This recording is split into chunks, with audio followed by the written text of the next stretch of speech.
Selamat malam para netizen dimanapun kita berada. Salam inspirasi bagi kita semua ya. Mahfud ya mengatakan KPK banyak lakukan kesalahan, terlanjur OTT tapi bukti tak cukup. Semakin hari kok pemikiran-pemikiran Pak Mahfud ya semakin kacau ya. Ada apa begitu kan? Padahal yang berhak bertanggung jawab itu sebenarnya Menko Polhukam di situ begitu. Kenapa ini seolah-olah cuci tangan mereka? Seolah-olah ya lempar batu sembunyi tangan. Kan seharusnya begitu. Jadi mungkin satu sisi kalau OTT itu sudah ada alat bukti mereka untuk mentersangkakan orang sebenarnya begitu kan. Lah lantas bagaimana? Kita tunggu saja klarifikasi dari KPK begitu. Tidak mungkinlah KPK ya meng-OTT orang tanpa alat bukti di situ begitu kan. Jadi ini kan sudah ada bukti, bisa saja ada rekaman di situ, bisa saja ada laporan di situ begitu kan. Dua alat bukti kan cukup untuk mentersangkakan orang begitu kan. Jadi asumsi yang kita lakukan oleh Pak Mahfud saya kira ada kekacauan ya seolah-olah sembunyi tangan. Ini harus diklarifikasi sebenarnya ya oleh Pak Mahfud sendiri. Apakah benar ya KPK banyak lakukan kesalahan ya terlanjur OTT katanya begitu kan, tapi tidak cukup bukti ya. Ini kan seolah-olah dia mendukung bagaimana ya revisi undang-undang KPK hari ini begitu kan. Ya kita lihat saja. Kalau sudah OTT berarti sudah ya ada alat bukti mereka begitu kan. Ini kan logika-logika yang aneh mereka. Masa kalau OTT ada yang belum masih ada belum cukup bukti dan sebagainya. Saya kira ada kekacauan luar biasa begitu kan. Ya sama aja kalau ingin Pak Mahfud menjadi wakil presiden ya. Kalau ini terpilih mereka begitu, ini jangan-jangan blunder Pak Mahfud begitu. Mari kita baca ini. Ini ya komentar-komentar netizen. Ini tuduhan serius katanya. Saya akan asumsi ya Pak Mahfud ini tidak benar. Menko Polhukam kok bicara asumsi. Karena tidak sulit bagi Menko Polhukam untuk memeriksa bila ada OTT yang tidak benar ataupun laporan karena itu kejahatan. Bila tidak diungkap saya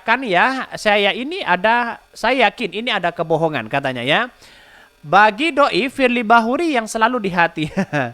Kita harus bijak dalam menanggapi dan memahami asumsi jika ada dugaan serius. Langkah hukum yang sesuai tentu akan diambil. Semoga klarifikasi segera dilakukan untuk menjaga kejelasan informasi. Nah betul begitu kan. Jadi artinya apa? Artinya kan ada kelemahan hukum kalau ada seperti itu begitu kan. Apakah ada kong kali kong secara hukum mereka begitu kan. Ini bagi saya tidak pernah mendengar bahwa Pak Mahfud itu ya bisa melontarkan kata-kata seperti ini begitu. Apakah ini benar? Apakah ini Pak Mahfud yang salah atau beritanya yang salah mereka ya? Jadi artinya kalau kita ya melihat kalau OTT itu memang sebuah ada realitas, sudah ada transaksi, sudah ada suap, sudah alat bukti mereka. Jadi KPK itu gampang sekali untuk mentersangkakan orang kalau ada alat bukti. Gimana coba bayangkan ya, kalau sudah OTT mereka ya tanpa ada alat bukti yang cukup, masa mau dibiarkan mereka? Jadi gimana logikanya begitu kan? Jadi kita melihat dengan hukum-hukum yang ada selama ini, kok ada kekacauan yang sangat luar biasa. Banyak kritikan-kritikan dari netizen ya. Jangan pelangak-pelongok katanya begitu ya. Makin banyak ya Pak Mahfud ya, makin banyak ngomong makin banyak salahnya. Masih aktif jadi pejabat tapi ikut cawapres ya, tidak mau mengundurkan diri, nggak tahu malu katanya. Ini semakin dikritik oleh netizen di situ begitu. Artinya apa? Artinya omongan-omongan Pak Mahfud itu bisa saja blunder mereka sebagai Menko Polhukam satu sisi sebagai cawapres kan. Banyak yang mengkritik Pak Mahfud ini begitu. Ada apa begitu kan? Ini kesalahan fatal ya. Semakin banyak bicara Pak Mahfud semakin banyak yang kemudian seolah-olah kacau begitu. Jadi kepada hukum kita ya, padahal Pak Mahfud sendiri menjadi Menko Polhukam begitu kan. Bagaimana revisi undang-undang itu begitu kan ya. Pak Mahfud MD KPK banyak yang melakukan kesalahan ya, terlanjur ya OTT tapi bukti tidak cukup. Ini kan kacau begitu. Menko Polhukam Mahfud MD mengatakan kepada KPK ya kerap melakukan banyak kesalahan. Salah satunya terlanjur melakukan operasi tangkap tangan OTT padahal bukti yang didapatkan tidak cukup. Hal ini dikatakan Cawapres nomor urut 3 ini begitu kan menghadiri dialog kebangsaan dengan mahasiswa Indonesia se-Malaysia di Kuala Lumpur. Ya, awalnya dia menegaskan akan memperkuat KPK bersama Ganjar Pranowo apabila menang di Pilpres di 2024. Pret. Saya katakan apa, coba bayangkan. Pak Mahfud itu sekarang menjadi Menko Polhukam loh, begitu kan. Ini terlibat terhadap bagaimana undang-undang revisi KPK di situ, begitu. Masa sekelas Pak Mahfud begitu kan, kalau sudah masuk tatanan ini, masa menjadi melempem mereka begitu. Kemana Pak Mahfud yang dulu mereka ya? Seharusnya kan melihat dengan realita sebagai tanggung jawab Menko Polhukam ya, seharusnya tidak blunder begitu kan. Kalau saya menjadi cawapres akan memperbaiki KPK, di bawah kepemimpinan Pak Jokowi selama ini banyak yang ditangkap KPK kok begitu kan, banyak yang dikorupsi di situ begitu kan, ada yang ditangkap tapi masih belum masuk penjara, ada yang sudah menjadi tersangka masih aman-aman aja mereka. Gimana hukum kita begitu kan? Sebenarnya ini bertanggung jawab ya. Pak Mahfud mengatakan kalau saya menjadi presiden, hukum kita akan memperjelas ya, akan ditindak. Menjadi menjadi Menko Polhukam saja sudah melempam kayak gini, bagaimana untuk menjadi cawapres mereka? Bagaimana masyarakat percaya terhadap Pak Mahfud MD di situ begitu kan? Sangat-sangat disayangkan memang perkataan Pak Mahfud ini blunder ya. Hal ini dikatakan cawapres nomor 3 saat menghadiri dialog ya kebangsaan ya. Tapi ya kalau kami ke depannya, kalau menang Ganjar Mahfud menang, KPK akan kita perkuat kembali sebagai lembaga yang dulu pernah kita ciptakan, katanya begitu. Jadi omong kosong sebenarnya begitu kan. Menjadi Menko Polhukam saja sudah seperti ini begitu kan. Tidak bisa mengatasi bagaimana persoalan-persoalan hukum yang ada selama ini. Ya kita lihat saja, bukan tidak ada sumbangsi, ada, tapi melempem ya.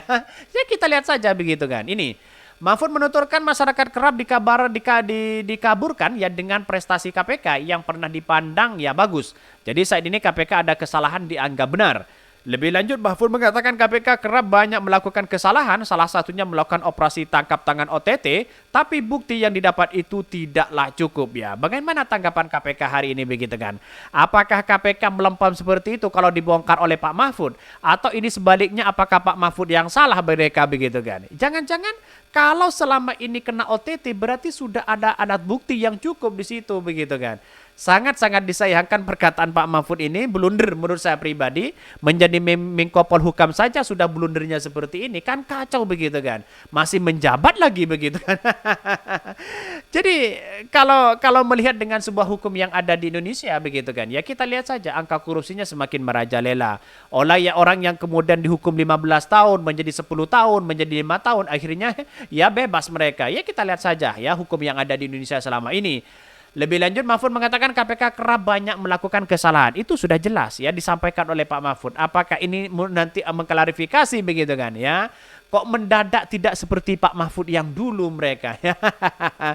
Jadi sayang seribu sayang, kalau ingin meraup begitu kan, cari keuntungan dari sebuah capres-cawapres agar terpilih ya suara-suara mereka, agar peminat-peminat yang kemudian hukum kita bisa ditegakkan ya lewat Pak Mahfud menjadi cawapres. Saya kira perkataan Pak Mahfud blunder ya, satu sisi blunder. Terus kemudian yang kedua adalah soal supremasi hukum yang ada di Indonesia. Kita lihat saja bagaimana gerak-gerik yang selama ini ya.